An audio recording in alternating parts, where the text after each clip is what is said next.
Shanghai, one of the most modern and vibrant cities in the world. A city built on the belief that human innovation could conquer nature. But now, that same city finds itself surrounded, overwhelmed, and humbled by the very force it once thought it could control.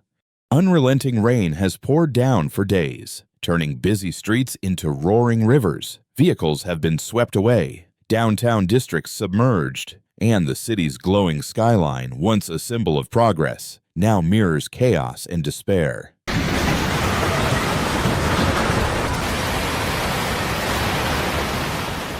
People are asking, how did one of the world's most advanced cities fall into such disarray? And why has a metropolis once thought invincible against nature proven to be so fragile? In residential neighborhoods, water burst into homes and apartment complexes. Basements and ground floors filled within minutes. Furniture, electronics, and personal belongings floated helplessly as residents rushed upstairs, desperately trying to save whatever they could. Pumps and sandbags lined doorways, but the floodwaters overpowered every defense.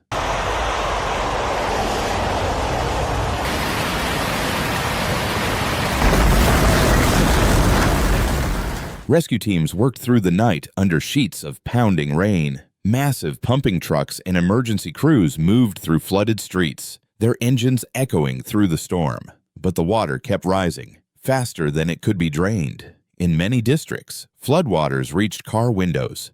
Entire rows of vehicles were abandoned, swallowed by the current. Public transportation collapsed completely. Several subway lines were shut down as water poured into tunnels and stations. Thousands of commuters were stranded on platforms, unable to move. Bus routes were suspended, and major highways turned into makeshift parking lots. Long lines of vehicles left behind in rising water.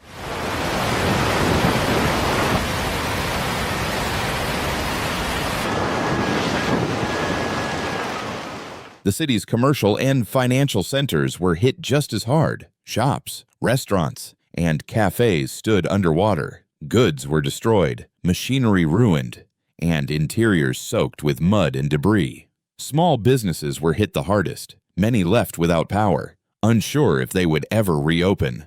Even the Lujiazui Financial District, home to Shanghai's iconic skyscrapers, fell into darkness as underground electrical rooms flooded. Part of the world's leading financial hub came to a sudden halt. In industrial zones and the city's outskirts, devastation continued. Floodwaters surged into factories, destroying raw materials and precision equipment. Entire production lines were forced to shut down. Logistics routes were cut off, and roads leading to Shanghai Port, one of the world's busiest, were submerged, crippling exports and regional trade. Suburban and rural areas, once the city's agricultural belt, were also overwhelmed. Rice fields and vegetable farms, nearly ready for harvest, disappeared under deep water.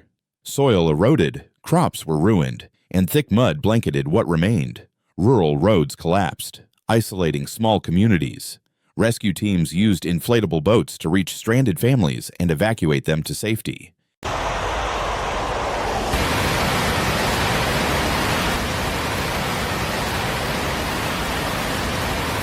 Across the entire city, infrastructure was pushed to the brink. Pumping stations operated non-stop, pushing millions of liters of water through overflow channels, but the rainfall far exceeded design limits. Engineers reported water levels surpassing even the newest flood control systems, built specifically to prevent urban disasters like this. Power and communication networks suffered widespread failures. Substations short-circuited after being submerged, cutting electricity to thousands of homes. Mobile service dropped across several districts, hampering emergency coordination. Utility workers waded cautiously through waist-deep water to restore lines, risking electric shock with every step.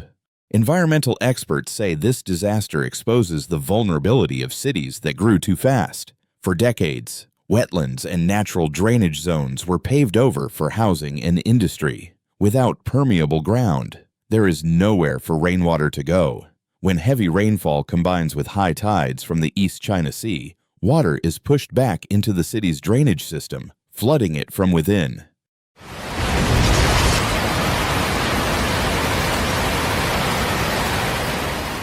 Residents describe the scene as surreal, like a dream turned nightmare. Cars floated down familiar streets. Apartment lobbies became swimming pools. Families stood by their windows, watching the water rise inch by inch. Many fled to temporary shelters in schools and community centers, where volunteers handed out dry clothes, warm food, and bottled water. Inside these shelters, exhaustion mixed with disbelief. Some had lost everything, yet were simply grateful to be alive. Rescue teams navigated boats through flooded neighborhoods, delivering supplies and searching for those still trapped. The rain kept falling, and the hum of water pumps echoed endlessly through the night. When the clouds finally cleared, Shanghai was unrecognizable. Thick layers of mud coated the streets. Furniture, debris, and ruined goods piled along sidewalks waiting for cleanup. Teams of workers in waterproof suits labored non-stop to clear the wreckage and reopen vital roads. The economic losses are staggering. Roads must be rebuilt, utilities replaced, and thousands of homes repaired. Experts estimate recovery will take months, perhaps years. Many small businesses must start from scratch, while industrial zones face damage worth billions of yuan.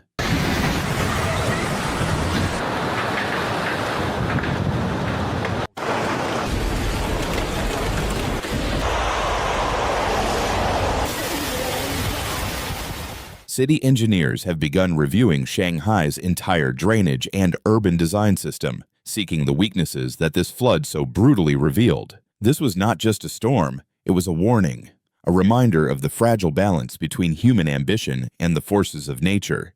Nature never forgets. It only reclaims what once belonged to it. Shanghai can build towers that reach the clouds, but it cannot stop the rain from returning to the earth. When technology reaches its limit, only human courage and unity can save us. The world changing, disasters are no longer rare, they are reality.